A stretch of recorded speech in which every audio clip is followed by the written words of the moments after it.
Tonight, cutting down on crime in the city of Cleveland.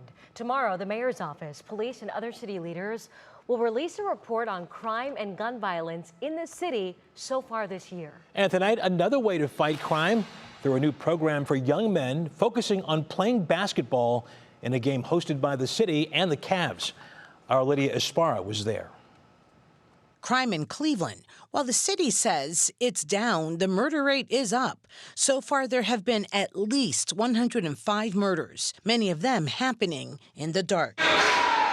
This basketball tournament is meant to combat such crime. For 6 weeks now, many of these guys have been in the paint and off the streets. I had got like some of my friends off the streets and stuff and into the gym. Hoops After Dark, a violence prevention program that was brought back by Cleveland's Mayor Justin Bibb. The Cavaliers opened up their doors to host the league, and it wasn't all about layups. A lot of people came in here, especially me, thinking this is just for basketball, but ever so slowly, each workshop, it's become more and more. Workshops about job readiness. Trying to basically build the community and build each other up.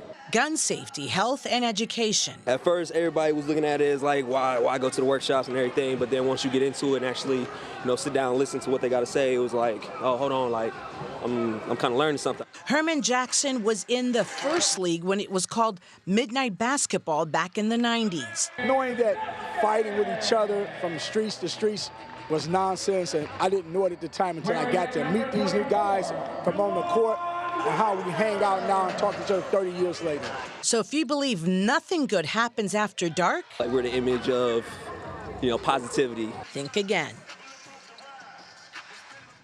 And colleges and businesses were also a part of this program to help the men who needed jobs or wanted to go just back to school. On a side note, when the league first began back in the 90s, it was activist Yvonne Pointer who came up with the idea after her daughter was murdered on the streets of Cleveland. Russ? Okay, Lydia Esparra in the newsroom. Thank you.